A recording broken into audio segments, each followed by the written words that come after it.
সারদা পাঠশালার তরফ থেকে প্রত্যেক ছাত্রছাত্রীকে জানাই আন্তরিক অভিনন্দন। উচ্চ মাধ্যমিকের 4 নম্বর সেমিস্টারে বাংলা ভাষা ও সাহিত্য থেকে যে সিলেবাস রয়েছে সেই সিলেবাসে পড়ানো হবে হলুদ পোড়া। হবে এই কারণে বললাম, তোমরা সবাই জানো সেমিস্টার সিস্টেম আসার পরে 4 নম্বর সেমিস্টার কিন্তু এখনও হয়নি।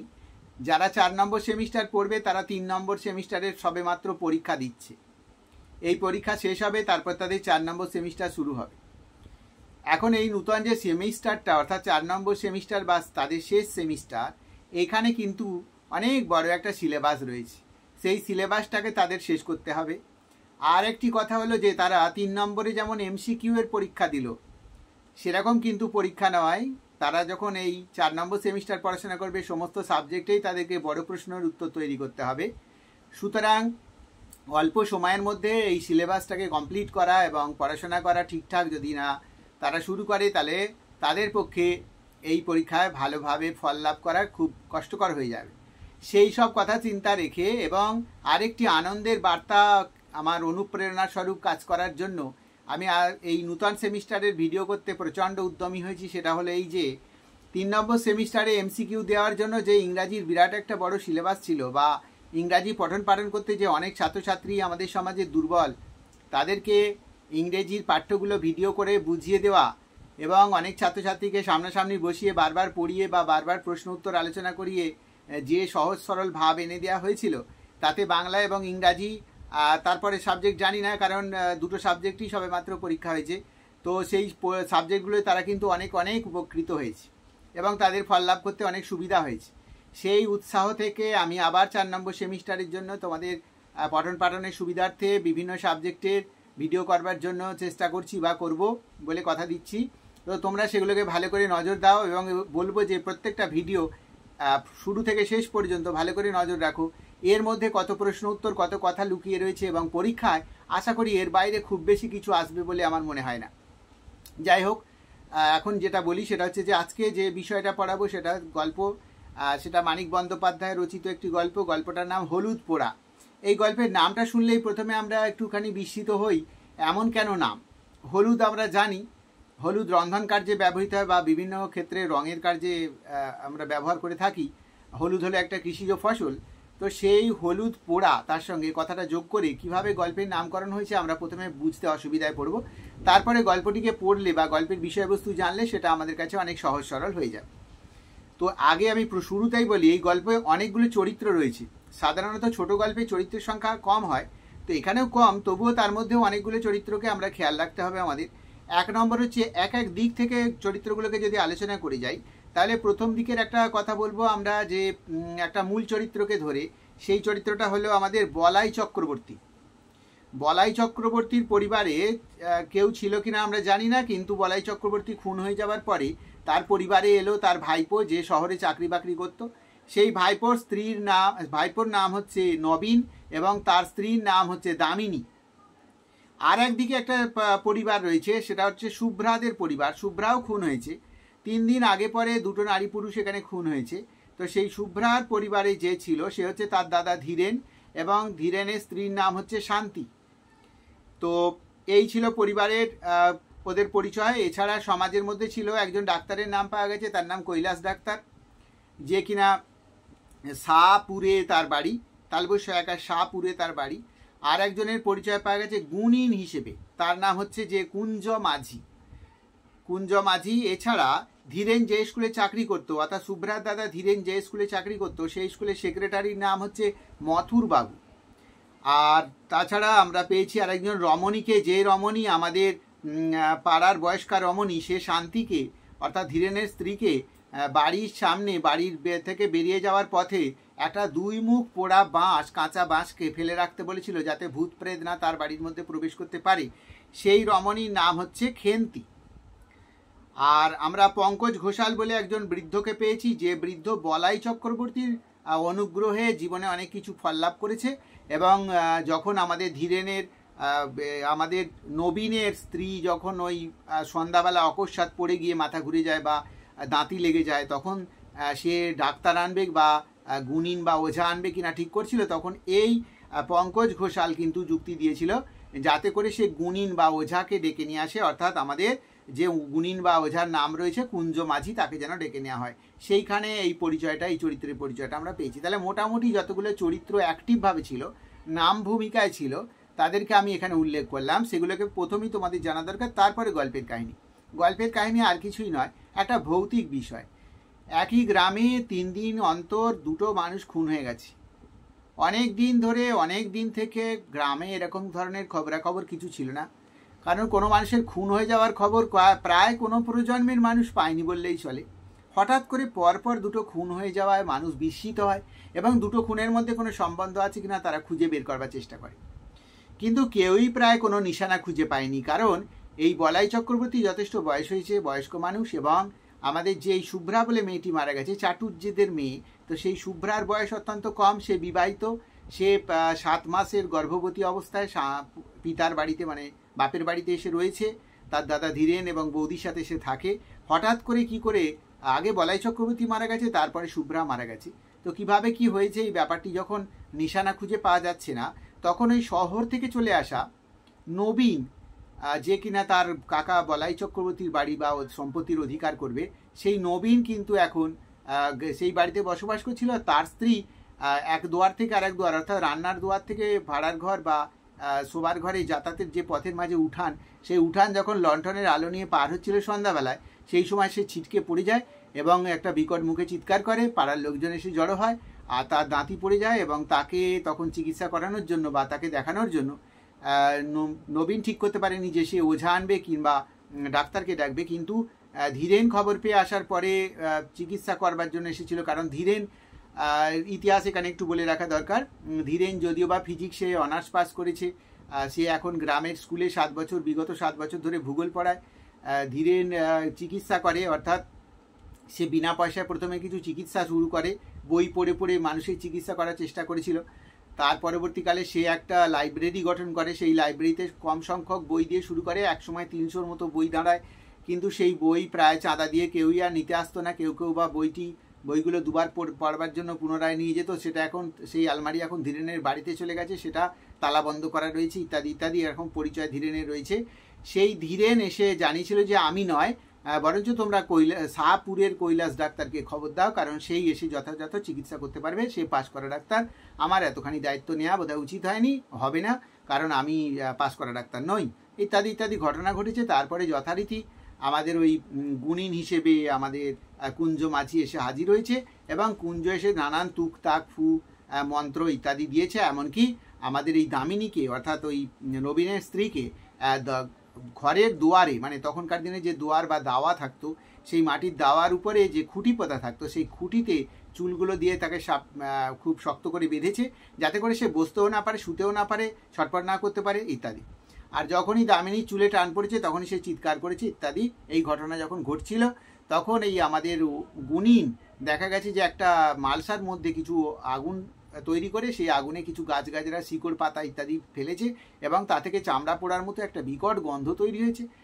আর সে বলেছিল যে তুই যাবি কোথায়, তোকে ছাড়বো কি, ইত্যাদি ইত্যাদি। সে যেন ভূতের সঙ্গে প্রত্যক্ষভাবে কথা বলছে ইত্যাদি এরকম। আর এই আমাদের যে পঙ্কজ ঘোষাল, সে জানতে চেয়েছে জিজ্ঞাসা করো ও কে বা ইত্যাদি। তখন এই গুণিনের জিজ্ঞাসা করার আগেই সে জানিয়েছে আমি চাটুর্যেদের শুভ্রা গো, শুভ্রা। তখন তাকে জিজ্ঞাসা করতে বলা হয়েছে যে জিজ্ঞাসা করো ওকে কে মেরেছে, কে খুন করেছে। তখন সে নিজেই বলেছে, তাকে জিজ্ঞাসা করবার আগে সে নিজেই বলেছে আমাকে ওই বলাই খুঁড়ো খুন করেছে। এরপরে তাকে একটা হলুদ পোড়া শোখানো হয়, তার নাকের কাছে ধরে গুণিন, এবং তাতে সে আরও বেশ সক্রিয় হয়ে ওঠে এবং বেশ কিছু কথা বলতে থাকে। পরবর্তীকালে আস্তে আস্তে সে ঝিমিয়ে পড়ে, আর হলুদ পোড়া শোকানোর ফলেও তাকে সক্রিয় করা যায়নি। এই সময় এসে হাজির হয় কৈলাস ডাক্তার এবং সে এসে পায়ে করে লাথি মেরে সেই মালসার আগুন দূরে ছিটকে দিয়েছে বা যেদিকে গুণিন রয়েছে সেদিকে ছুড়ে দিয়েছে এবং জানিয়েছে যে আমি ঔষধের দ্বারা এই বৌমাকে, অর্থাৎ ওই দামিনীকে মেরে ফেলবো এবং তোর নামে দোষ দিয়ে তোকে জেল খাটাবো, ইত্যাদি ইত্যাদি বলে সেই গুণিনকে সে ধমক দিয়েছে। আসলে যারা ডাক্তার, যারা বিজ্ঞানের সম্বন্ধী, তারা কিন্তু এই ধরনের গুণিন বা এই ধরনের ওঝা ইত্যাদিকে যেমন বিশ্বাস করে না। আবার গুণী ওঝার কাছ থেকেও যদি আমরা পরামর্শ নিই, তারাও কিন্তু এই ডাক্তারের কাজকর্মকে ঠিকঠাক গুরুত্ব দেয় না। তো ফলে দুটো আলাদা আলাদা দ্বৈত মত রয়েছে, দ্বৈত চিন্তাভাবনা রয়েছে, এবং কোথায় কি হয়, কোথায় কি ফলে তা আমরা কিছুই প্রায় জানি না। এখানে যে ঘটনাটা বলিয়েছে বা যে ঘটনাটা ওই রোগীর মুখ থেকে ব্যক্ত হয়েছে, সেটা প্রত্যেককে বিশালভাবে একটা চমকে দেয়, প্রত্যেককে একটা অন্য ভাবনায় ভাবিত করে। ফলে ধীরেনের জীবনে পড়েছে বেশ কাঁটা, কারণ তার বাড়ি থেকে বের হওয়া প্রায় লজ্জাকর হয়ে উঠেছে, এবং তার বোন যে এইভাবে খুন হয়েছিল তাকে দেখে সবাই সন্তর্পণে থাকছে। সে স্কুলে গিয়ে তার বাচ্চাদের কাছে ঠিকঠাক করে মেলামেশা করতে পারছে না, এমনকি তার স্কুলের হেডমাস্টারমশাই জানিয়ে দিয়েছে যে মথুরবাবু অর্থাৎ তাদের সেক্রেটারি জানিয়ে গেছে 1 মাসের জন্য ছুটি নেওয়ার কথা, পরামর্শ দিতে, ইত্যাদি ইত্যাদি। ধীরেনের জীবনে চরম একটা ব্যাঘাত বা সংঘাত নিয়ে এসেছে, অসুবিধা এনে দিয়েছে। ধীরেন তারপরে বাড়িতেই থাকে এবং ঘরে বিশ্রাম নেয়, এছাড়া তার কোনো কিছু করণীয় থাকে না। সে তার বাচ্চাদের মুখেও শুনতে পায়, তারা জানিয়েছে যে ছোট পিসি ভূত হয়ে গেছে, ইত্যাদি ইত্যাদি ব্যাপার। তো এইরকম যখন চলছিল, তখন সে একদিন দেখলো যে তার স্ত্রী অর্থাৎ ওই শান্তি দেবী, সে কি করেছে যে দরজার সামনে একটা বাঁশের টুকরোকে রেখেছে, যে বাঁশটা দুটো মাথায় পোড়া। সেটা তাকে পাড়ার ওই খেন্তি শিখিয়েছে, বা খেন্তি তাকে মন্ত্রণা দিয়েছে যে এরকম একটা কাঁচা বাঁশের 2 প্রান্ত পুড়িয়ে যদি পথে রাখা যায়, তাহলে সেই বাঁশকে অতিক্রম করে ভূত আর নাকি প্রবেশ করতে পারবে না।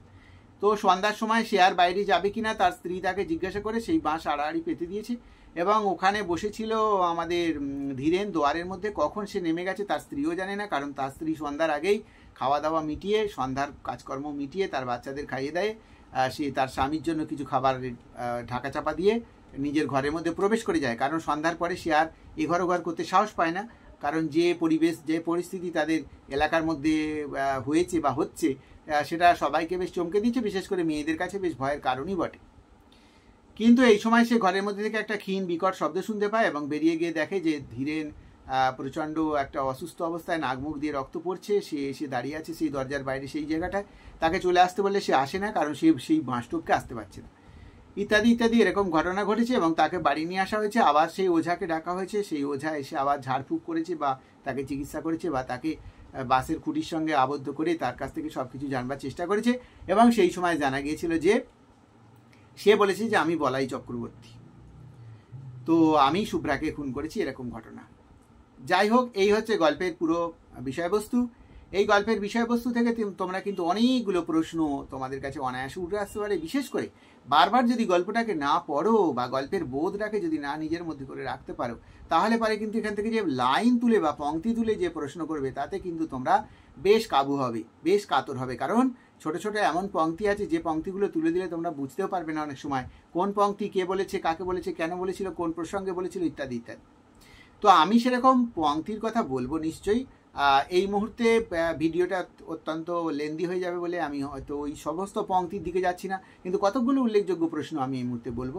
পরবর্তীকালে তোমরা যদি আমার কাছ থেকে এটা পেতে চাও, তাহলে তোমরা যদি কমেন্ট বক্সে আমাকে জানাও, আমি অবশ্যই কী কী লাইন থেকে প্রশ্ন আসতে পারে এবং যেগুলো করে রাখলে আমরা পরীক্ষায় ফসকাবার কোনো উপায় নেই, আমরা সেগুলো অবশ্যই দেখাবো। এবারে একটা কথা বলি, সেটা হচ্ছে যে এখন যে প্রশ্নগুলো সম্পর্কে আমি আলোচনা করবো, সেটা হলো ধীরেন একটা লাইন তুলে এরকম যদি প্রশ্ন হয়, ধীরেন গম্ভীর চিন্তিত মুখে বলল, কি বলেছিল, আর ধীরেনের পরিচয় দাও। তাহলে ধীরেন কি বলেছিল? ধীরেন বলেছিল যে শাহপুরের কৈলাস ডাক্তারকে ডেকে আনো।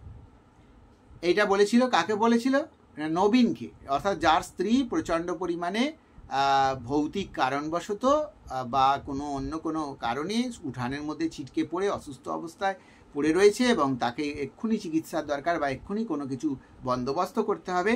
সেই সময়ে ধীরেনকে ডেকে আনার ফলে, ধীরেন তো পাড়ার কুয়াক ডাক্তার বা হেতুড়ে ডাক্তার ছিল, সেহেতু সে পরামর্শ দিয়েছিল যে তার মনে হয় যে কৈলাস ডাক্তার পাস করা যেহেতু, তাকে ডেকে আনা উচিত। এরকম একটা পরিস্থিতিতে কথাটা এসছে। বা ধীরেনের পরিচয়টা আমি ইতিমধ্যেই অনেকটা দিয়ে ফেলেছি, যে ধীরেন ফিজিক্স অনার্সে পাস করেছিল, সে ভূগোলের শিক্ষকতা করে বিগত 7 বছর ধরে তাদের পাড়ার স্কুলে বা গ্রামের স্কুলে।